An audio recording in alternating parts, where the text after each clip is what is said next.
Hey everyone, welcome back. Hope you're having a fantastic day so far. So a new report just came out showing really, quite frankly, what's already been pretty obvious, showing what's really just destroying Social Security beneficiaries the most, making each payment worth less and less as time drags on. So we're going to be going over that. Also, we're going to be going over some new updates in regards to the whole debt ceiling debacle. And also, of course, we're going to be exploring the question of, does it really matter if Social Security checks are delayed? But before I go ahead and dive into the main content of today's video, if you wouldn't mind helping me out real quickly by just giving this video a like, that just helps out with the good old YouTube algorithm. And also consider subscribing to my channel if you have not already. Okay, so yesterday we had some new updates in regards to the whole debt ceiling debacle. So we actually had some new optimism from our House Speaker in Kevin McCarthy. He came out yesterday and he said that he believed there was a path to raise the debt ceiling by June 1st. This is the first bit of optimism that we've really heard from McCarthy, because in the past he said that progress really was not being made and that the Biden administration was not being all that serious. But now, as of yesterday, he actually believes that there is a path forward and a chance for this thing to actually pass.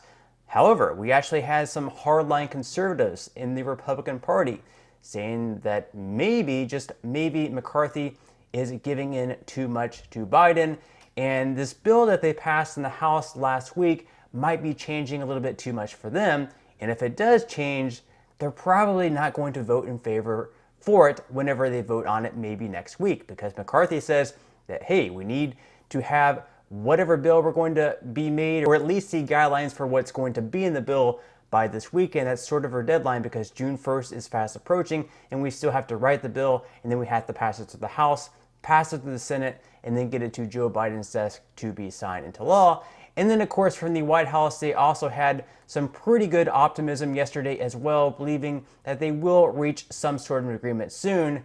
Democrats are a little bit leery of how much Joe Biden is giving in to Republicans, because they believe that Joe Biden is going to agree to what Republicans want as far as work requirements go to receive SNAP benefits. Republicans want to make it so you have to work at least 20 hours per week for the age group of 50 to 56 in order to receive SNAP benefits, unless you have some other type of reason, like you're looking for a job, you're going to school, or something like that. Democrats believe that there should not be work requirements to receive SNAP benefits or Medicaid. So we're just going to have to see where all this goes from here. So according to The Hill, McCarthy shifts, voices new confidence in debt ceiling deal.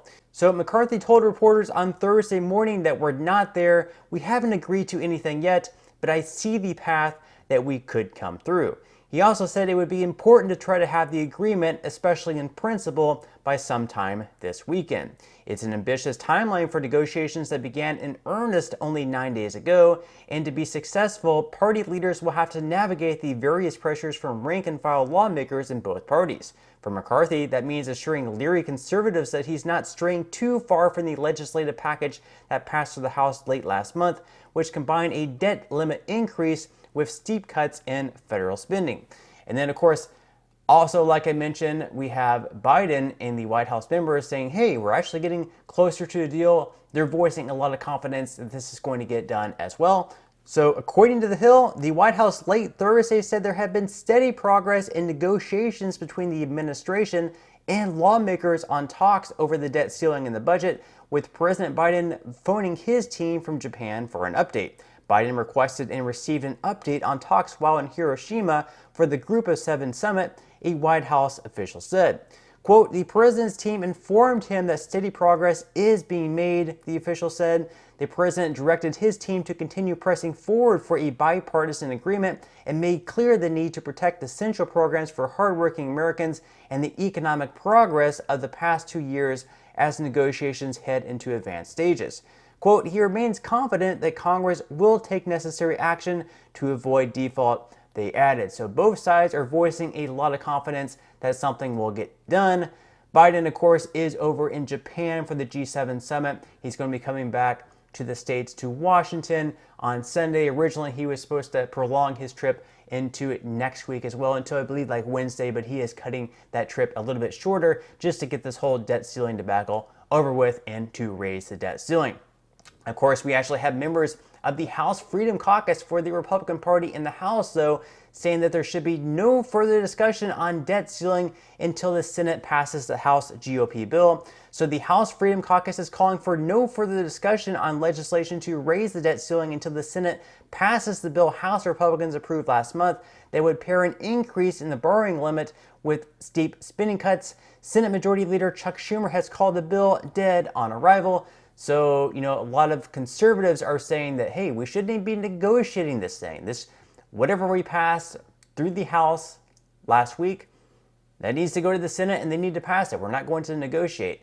So if McCarthy, changes the bill from what they passed quite a bit, that could mean we could have a lot of Republicans no longer vote in favor of it, which means that we're going to have a lot of Democrats pick up the slack. And anyways, any bill that McCarthy and Biden agreed to, that's also going to have at least some Democrat support, because in the Senate, Democrats currently have the majority. They have 51 seats, which means that we're going to have at least 11 Democrats vote in favor of the bill if all 49 Republicans vote in favor of it. So it's going to have to be bipartisan at the end of the day in order for it to pass the House, the Senate, and Joe Biden for it to sign into law.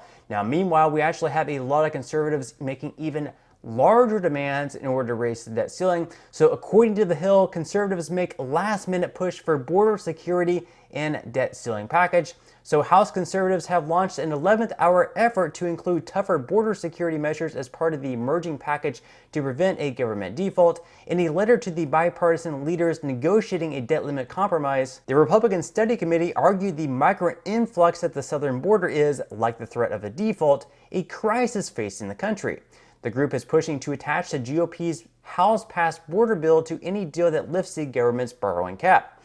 That package would hike funding for border security agents, promote new construction of the border wall, and put new limits on those migrants seeking asylum, including a restoration of the policy requiring applicants to remain in Mexico during processing. So they want to include some of these new measures and attach that to any debt ceiling increase. Of course, Democrats are going to be completely opposed to it. The Republicans were able to pass that bill through the House, but in the Senate, like most bills that the Republicans passed through the House, it was completely dead on arrival. Now, of course, it's going to be super important to raise the debt ceiling in time, because not only is that going to have severe economic consequences for the economy, we could see a huge crash in the stock market and a lot of Americans affected. If you have a retirement account, you're going to lose a lot of money in that, most likely if they're not able to raise the debt ceiling. But also, a lot of experts have also said that we could have a delay in receiving Social Security payments. Whether it's 1 day, 2 days, a week, 2 weeks, nobody really knows. We are in unfamiliar territory. And obviously, we cannot have payments come late. It's just obvious, at least in my opinion.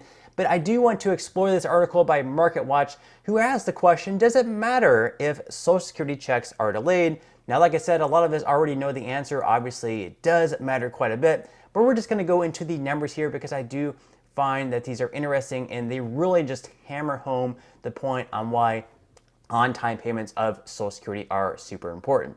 So the article starts out saying that first, millions of older people are almost totally dependent on Social Security. The best numbers come from a study by Social Security researchers using administrative tax and benefit data that shows that in 2015, 21% of individuals received 75% or more of their family income from Social Security.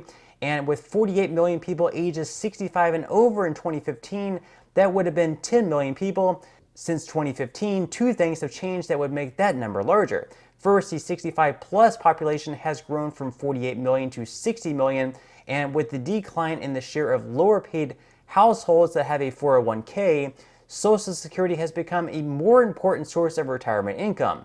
So the number of people substantially reliant on Social Security is about 13 million people. And you can see that chart there up on the screen. So obviously, this is going to be super important. If you rely on Social Security payments for 90% or more of your income and you're not receiving these payments on time, obviously that's going to affect you quite a bit. So does it matter if the checks for these 13 million people are delayed, they will definitely be paid in full eventually. The issue is whether timing is important. Beyond the fact that these 13 million people have virtually no other source of income by the end of the month, a body of research suggests that timing is very important for cash-strapped low-income households.